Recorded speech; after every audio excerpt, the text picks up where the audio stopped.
And hello, everybody out there. What's up? What's going on? Welcome to another episode of Uncommon Sense Podcast Show. I have a very special guest that has a very interesting and I would say important blog for minority-owned businesses, black businesses. I was just looking at it, and it just gives you so much information on how many black businesses are out there and the different products and services that are being serviced. You know, people are always talking about, well, I don't know any black businesses. Well, go to our blog and you will be informed. I'd like to welcome on the show today, Miss Smith. How you doing? I'm good. How are you? I'm awesome. From my understanding, glad to be here. Yeah, thanks for being on. I know you're tired from what you told me. You had a house full. You was doing this and that. So you're a person of many hats. So thank you for coming on definitely. today. Well, you know how it goes. It's summertime and family comes in from out of town. So what I mean. I gotta juggle a little bit, but that's what we do. No, that's what's up. Now, yeah. Tell me about this blog. I was just on Facebook, came across. I'm like, oh, this is awesome. I have to have her on my show to give more info on it. So, give the listeners pretty much what you're doing there.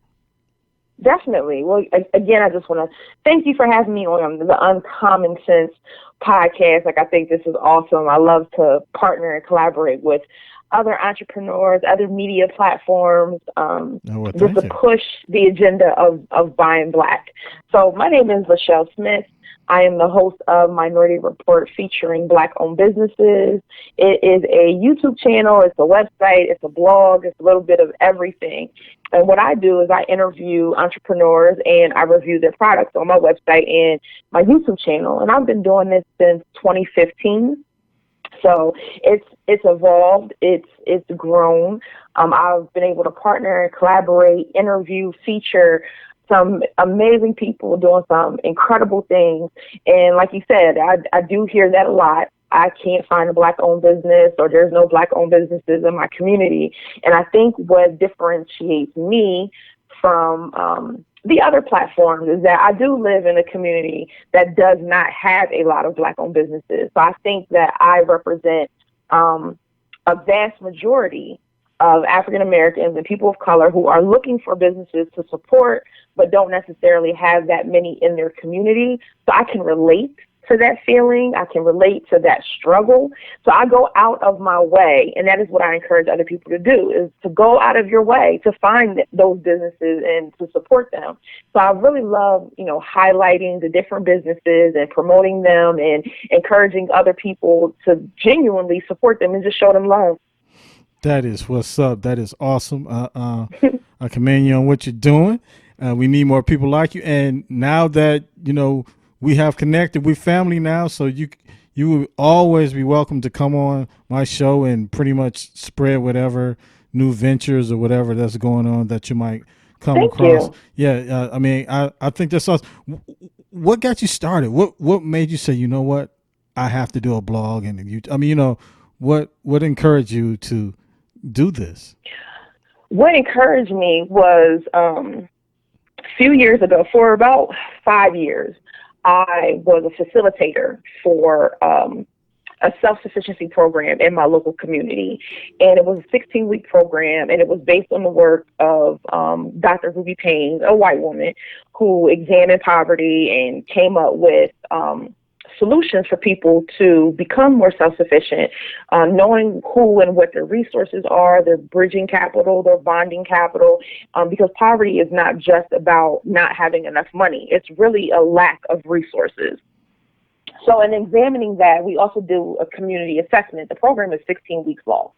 And towards the end, we do a community assessment to determine, am I struggling? Is it just generational poverty, or is it situational poverty? And where exactly are my resources? Who can I go to or who can I rely on when I'm in need? Because, poverty can be, my grandma grew up in a project, my mama grew up in a project, that's why I'm in a project, right? Or it can be, I was married, I had, two sources of income, me and my spouse, but my spouse passed away. And now I'm finding myself in a financial bind. Or I was single and I was doing well, but now my father has dementia and I'm his sole caregiver, and I've had to cut back on my hours at work, or I didn't have enough insurance to cover, all of his needs. Like, those are situational examples as to how people can fall into poverty. And in examining that, we talk about our community as a whole, so then where are our Black farmers? Where are our Black owned banks? Where are our Black therapists and dentists and, all the things that make up the Black community? And we wonder why we don't have as many dollars staying in the Black community as long as they do in other communities. So when we examine all of that and we look at the financial needs of individuals and how those individual needs impact a community as a whole, I said to myself, like, okay, well, let's find out, where are those Black-owned banks? Let's find out, where are those Black therapists? Where's the Black mechanic? Where's the Black dentist? Where can I find, fresh fruit and fresh vegetables from another Black person? And that's what really led me to creating my platform, because I've found that plenty of them exist, but if they're not advertising on the billboard, or if you don't see them on BET, or if you don't see them on, VH1 in between Love and Hip Hop, you'll never know anything about them. And not every Black-owned business can afford to be a vendor at Essence Fest, or on a Tom Joyner morning cruise, or, it's when you think about when you really, really sit down and think about what it costs to market and advertise your business, it's a lot of money. So I wanted to create a more affordable platform for people, especially small business owners, and businesses that, are just, in the initial phases of starting up. And I wanted to give them a voice. I wanted to give them a platform. I wanted them to be able to tell their stories of how they got started and why, but then also link consumers to those businesses. So it's like, I have like a twofold mission. One, to make customers aware of businesses, but then also give businesses a way to tell their stories and tell their platforms. So that's how I got my start. Like I said, I did self-sufficiency programs, examining communities, examining legislators in our community and policies and administration. I worked at a lobbying firm. Like, I've done a lot, just looking at the community. So now it's like, okay, I've done enough research. I've done enough of the quote unquote looking. Now I want to take it to the next level and, bring those voices out, and not allow them to just continue to be echoes, but for them to truly, truly promote their businesses and tell their stories. Wow. That's dope. I mean, that's great. I mean, because I feel the same way. I reach out to Black businesses and I try to like interview them, and like I just started the podcast, but I'm like, as I grow, you can grow, and use right. Exposure is important, and I provide free, and what I'm saying, because when you pay for advertisement, people don't know that 50% of what you pay for advertising is out the door as soon as before it aired, because 50% of the people are not going to pay attention to what you're doing anyway. So half of your dollars are going in advertising. So exposure is important. So I think what you're doing is remarkable, and we're going to when we talk about exposure, like, that is a word that is so overused, right? Do we need exposure? Absolutely. But I like to use words like partnerships, relationships, collaborations, those kinds of things. We need more of that, because what ends up happening is you have small business owners who are looking for quote unquote exposure, and they spend a lot of time, a lot of money, and a lot of product shipping out for free, all of their hard work to celebrities and to quote unquote influencers, and they're not really getting the return on investment that they should get. What I always suggest and recommend to people is partner with somebody who's on your level, right?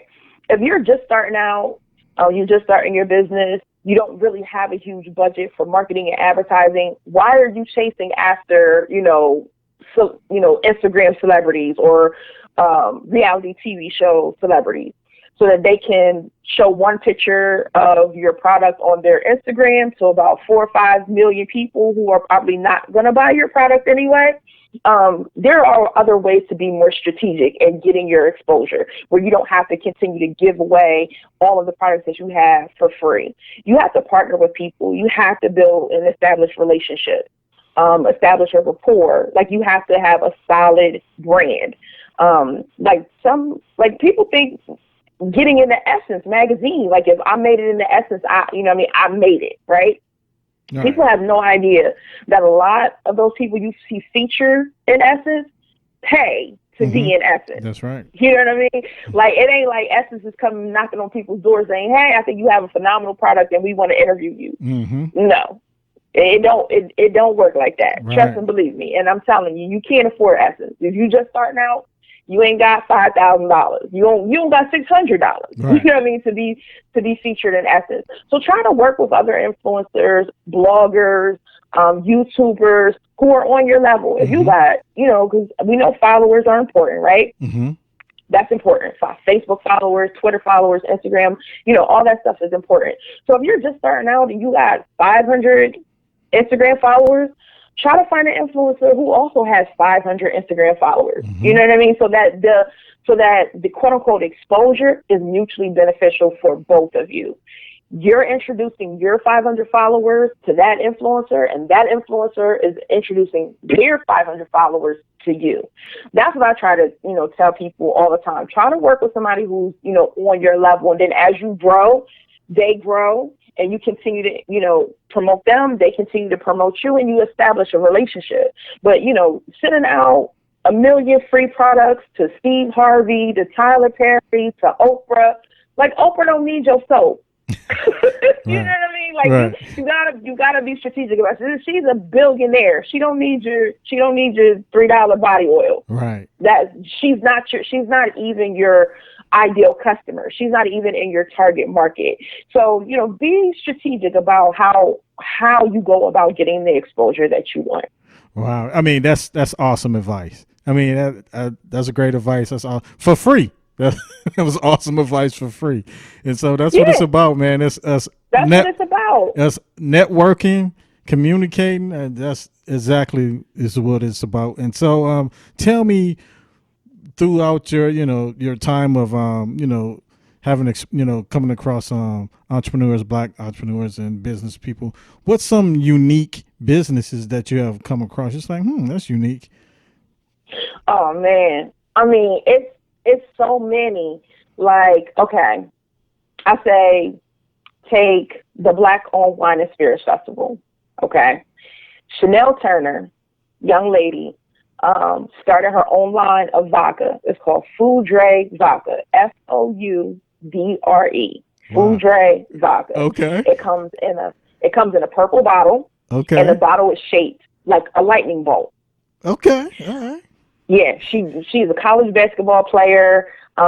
She worked for the federal government for a while, but saw a unique space, right? So it's like see a need, fill a need.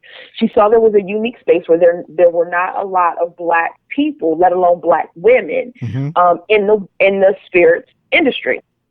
Started her own line of vodka. Then she went on to create the Black-owned Wine and Spirits Festival. It's held every September in Washington, D.C. I go every year. I've been going since she had her first one, and I love it. And it literally is a festival of different vendors, all Black-owned, wine, spirits, craft beers. So it's like a one-stop shop. It's like walking into a liquor store and everything is owned by Black people. Wow. It's an awesome event. That is dope. That is so dope. It's dope. It is dope. And I see that this year they're doing one in Atlanta, but it's hosted by someone else. So I have to do more research on it. But I probably will, in the future, try to attend more things like that. I love going to the Black-owned Wine and Spirits Festival coming up on Tuesday. On July 2nd, I am going to be interviewing a woman by the name of Ravine James. She's the owner of Beautiful Blessings Dolls. She created, I want to say, realistic, curvy dolls, Okay.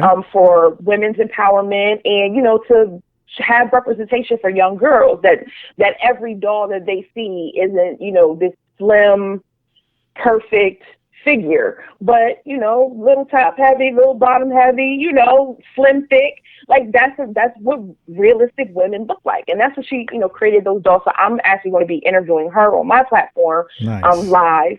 We'll be doing that on Facebook Live. Then I also have my Ultimate Black Love gift guide, which is a Black-owned business coupon book. Nice. One of my favorite interviews ever, in the 4 years that I've been doing interviews, was with a woman by the name of Ayo Handy Kimby. She is the creator, founder of the African American Holiday Association, and she created Black Love Day. And Black Love Day is February 13th every year, faithfully. And it really is based on she developed these 5 tenets, like love for creator, love for yourself, love for your family, love for your community, love for the entire Black race. And after I interviewed her, she gave me her blessing to create a coupon book to show love to Black-owned businesses. So every year on February 13th, I put out a new coupon book. The coupons are valid for 1 year. This year, I have 79 different Black-owned businesses offering some sort of discount or promotion. Some it's, buy one, get 30% off. Some is 10, some 20, some 15. Some is free shipping. Some is you get a surprise gift with your purchase. It's literally hundreds of dollars worth of savings from different Black-owned businesses. It's in a PDF download. So you can just purchase it, download it, and you have all of the coupons available to you. And like I said, they're still, they're valid for 1 year. So even though it came out in February, it's still valid right now. I have products for men. I have products for women. I have products for children. I have home decor, food. There are B2B services. There's one young lady that's participating. She's an accountant. I have some branding and management services that are discounted. I have books. Like I said, I work on this all year round. This is what I do. And the coupon book is $3.99. If you go to my website, www.bobcouponbook.com, and you subscribe to newsletter, you can get the coupon book for 99 cents. So if you're not a subscriber, the coupon book, again, 79 businesses, for $3.99. But if you choose to subscribe to the newsletter, you can get the coupon book for 99 cents. So, like I said, I do this all year round. I meet some phenomenal people, incredible people, interesting people, just really making taking a niche and creating their very own lanes, and they're comfortable in their lanes. They're thriving. They're growing their businesses. And I love the fact that I have relationships with them. Wow. Once again, you can tell you ain't new to this. You're true to this. I mean, you know what I'm saying? No, I'm not. I'm definitely not new to this. But I learned something. But I'm not new to this. I've been doing this for a little. Like I said, I've been doing this for a little while now, and I'm always looking for ways to expand and grow. And it's hard because I can't even take a break. Like I try to take a break for self-care, and it just ain't happening for me. Like the emails are still coming in, the calls are still coming in. Somebody's in my inbox. It's nonstop, but I genuinely love what I do. I love what I do. That's awesome. And we need more people like you. You know what I'm saying? I mean, well, see, that's the thing. There are others out there like me, right? And I love to partner with them. Like even being on your platform, we do something similar, but we do it differently. Mm-hmm. And I don't think that there's anything wrong. I don't think that there's anything wrong with that. Like I think there's enough room for all of us to win, whether you're on a podcast, whether you write, whether you do videos. I mean, if you're a man on the street, if you do a newsletter, if you do op-eds, if you write editorials, if you're talking about Black people, period, I'm with it. I'm down for it, and I'm going to support you and salute you. And, hopefully we can collab in the future. Like you said, like once we link up, like we're family now. Like I'm looking for cookout invitations. I'm be at the baby's graduations. We family now. Like That's how I feel about it. Right. You know what I mean? So, and I love to continue to spread that message. Like it's enough room out here for all of us to win. Like Oprah ain't gonna be here forever. Tyler Perry ain't gonna be here forever. Like, trust me, these lanes are opening up, and we might as well go ahead and fill them. Right. It's enough room at the top for everybody. That's my philosophy. Absolutely. That's for sure. Absolutely. Now, what is your location? Where are you? I'm in Harrisburg, Pennsylvania. Oh, you okay? Now I'm gonna tell you something. Okay. I'm gonna tell you something about the state of Pennsylvania. Right? If you are from PA, you literally are only from two places. You're either from Philly or you're from Pittsburgh. Period. Ain't no in between. That's it. You're from Philly or you're from Pittsburgh. The two major cities. When I was in college, they kept calling me the Philly girl, and I'm like, bro, I'm not from Philly. I'm from Harrisburg. Like, I'm from a city that's probably like, depending on who's driving, I'm about 2 hours away from Philly. Okay. Well, where's Coatesville? Isn't it a Coatesville? Coatesville. See, Coatesville. Okay, Coatesville, Johnstown, York, Lancaster, Reading. Okay. Like, Erie. I'm familiar a little bit. There are clearly other cities in the state of Pennsylvania, but because those two cities have sports teams and so forth and so on, that's what we're basically known for, and that's what we're recognized for. The Harrisburg happens to be the capital of Pennsylvania. We pass laws here, all that. Wow. So we're pretty major, but we're not like this thriving metropolis, fast-paced city. It's crazy because, like I said, my city, and I think this is what, again, differentiates me from other bloggers who blog about Black-owned businesses, because I'm not in Atlanta. Right. I'm not in Detroit. Right. I'm not in Oakland. I'm not in Chicago. I'm not in a city, like I'm not in Baltimore or Brooklyn. You know what I mean? Like, I'm not in a city where Black people are predominant. Right. That's just not the case. And I think, again, Black people we ain't in but like 12 cities. So where does that leave all the other Black people? Right.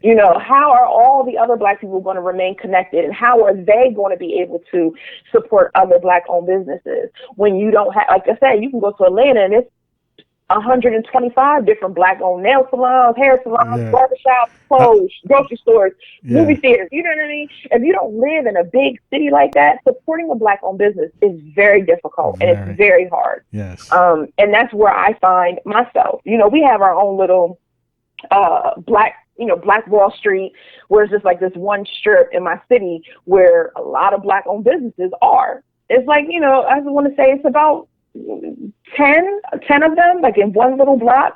And that is so cool. And I think that there should be more cities that at least have, a section where you can go door to door. I can go here to get my groceries. I can go here to a pawn shop, or I can go here to get my hair done, get my nails done, get my outfit for the night, get lunch for the day, and I think that we need to have that. And that's what I'm hoping, to spread with my message and with my platform, that we promote more Black Wall Streets, and even the smaller cities where there aren't as many thriving Black-owned businesses. But if those core Black-owned businesses stick together, then they'll be able to grow, and scale their businesses, where they're able to hire more people, expand, go into franchising. Like, that's what I'm hoping to see more of. Wow. That's what's up. Now, give us some contact information, what websites, emails, phones, whatever you want the public to know. Man, listen, I'm out here. I'm out here. I'm everywhere. You can find me at www.minorityreporttvshow.com. Mm-hmm. If you're interested in my coupon book, you can go to www.couponbook.com. I'm on Instagram, I'm on Facebook, I'm on Twitter, I'm on LinkedIn, and I'm also on YouTube. And you can find the links to all of them right at my website. Again, that's www.minorityreporttvshow.com. Dope. Awesome interview. hey, all I had to do was say go. I kind of do this just a little bit. One of the easiest interviews I had to do, I had to pull nothing out of you or twist your arm. You know what I'm saying? This is the thing. Like, they say if you stay ready, you don't have to get ready. Right. That's right. I like that. If you stay ready, you don't have to get ready. And I truly believe in what it is that I'm doing. So it's not it's not hard for me to talk about it. You don't have to pull anything out of me because I'm true to this. I believe in what I'm doing. I believe in my platform. I believe my platform is going to grow.